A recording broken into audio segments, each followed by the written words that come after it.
Hi, Gary Bonnell here. Thanks for watching the videos. I've really enjoyed your comments, and hopefully I'm responding to everybody. The subject I wanted to bring up today is a little bit more of a kind of a deeper dive into the effect of this shift that we're having. So, as I've said in previous videos, in this transition from duality to unity, and this is 13,000-year cycles, and it's been going on forever. And these shifts really only affect humans. And the reason for that is because of the presence of our eternal soul. So we have a body, a spirit, and an eternal soul, and we're these threefold beings. And we're unlike the rest of life on earth, which has a body and a spirit.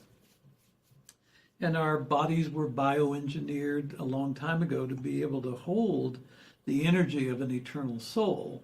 An eternal soul is, as we call it, is literally a particle from the mind of our creator, of the creator. Gaia's manifest reality is our body and our spirit. So the creator gets to witness Gaia's manifest reality directly through the collaboration with our body and spirit. So what happens in a unity cycle is we go from duality into unity. In duality, we are faced with a lot of immutables, meaning events that are placed in timelines by our eternal soul to witness how our body and spirit respond to those immutable events. And each timeline has its own set of immutables, and some might look like past timeline immutables, etc. But for the most part, our eternal soul wants to witness how life responds to circumstances and conditions.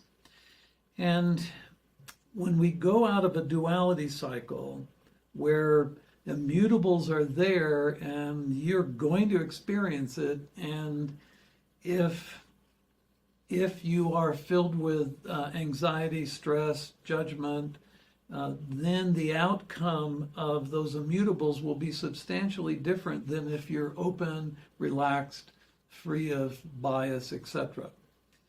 When we go into a unity cycle, something happens. And this is an important change. In duality, we have the lower three chakras and the upper three chakras, and the energy of the heart chakra balances the lower body and the upper body, the core centers. And this is important. This allows us compassion and empathy. As we cross that midpoint in the transition from duality to unity back in the 10 years between 2001 and 2011, when we went through that period, we no longer have the heart chakra as a mitigating aspect to our being. What we've got now is the throat chakra that is commanding the energy. Now, what that means, and this is important, words are important. Everything you say is going to manifest in some form. Now, we've got we've got a lot of weird stuff happening in the world, and we have a lot of people using this command center to bring about what they want, what is good for them, not necessarily anyone else. And that's where we're missing that compassion and that empathy aspect. So now each word you say is going to take a form. And because of that, the immutables that are in your future, the immutables that have been put in place, they are subject to those commands. you can alter immutables now. And this makes it a little bit harder to, when you're reading the Akasha for somebody, to give them absolute events that are going to unfold. We can talk about immutables that are there, but it's also important for them to understand that they have command over them. They're not subject to them the way they would be in a duality cycle. So what you say is extremely important to the outcomes in your life. If you have a great vision, or if you have a vision of what you want to achieve in this life, then, and you pair words to that, you command that vision, it's going to manifest. The only issue that would stop it from manifesting would be if you had an inner conflict with your vision. And a lot of times people have a vision to try to get away from some aspect of their life. That doesn't work. The vision has to be a clean vision, not built upon the past or not built upon trying to overcome some lack. So be really careful with your words. They mean a lot. There is an ancient Japanese idea about the power of words, about how each word has its own sacred energy.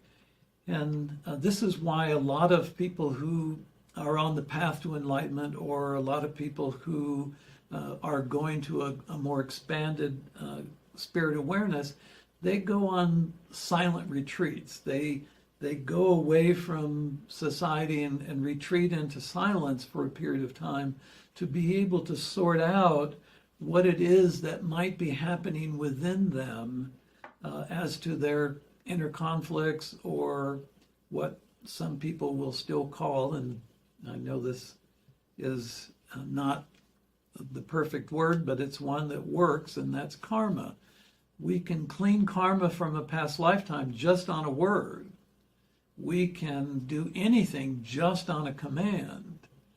And basically, and I've used this analogy for years, being a human on earth is like you going to a wonderful, very high-end restaurant. The maitre d' greets you at the door. It takes you to the table you absolutely wanted to have without question. You sit down, the head waiter comes up, tells you about any specials, and then you sit for a period of time sipping on maybe a cordial or a before dinner drink, and you select what you want. When the waiter comes back, you command, you state, this is what I want. The problem with most people is they'll ask for what they want, and then they see a tray of food go by and they go, wait a minute, I think I want to change my order, I think I want that. Most people are distracted. When you're in the restaurant, you don't need to know the waiter's name, you don't need to know the chef's name or the sous chef or the kitchen help. All you need to do is order off the menu. And this is so important in a unity cycle. Your voice is a command, and it sets energy into motion. That energy will come back to its source. If you have a lot of inner conflict that's involved in the command, then what comes back to you looks more like the inner conflict than the pure vision you had. So it's important to get rid of inner conflict. Release judgment as much as you possibly can, and just use your voice. Every word you say is important. So please, I know this sounds a bit strange perhaps, but it's what's starting to unfold, and please be ready. You're going to see amazing things happen based upon the words you say. So, thanks for listening. I want to get back to you with other videos in the future, so please take care and literally thank you for your comments and for watching the videos. I'm really enjoying this. Thank you. ご視聴ありがとうございます。次の動画でお会いしましょう。Thank you for watching. See you in the next video.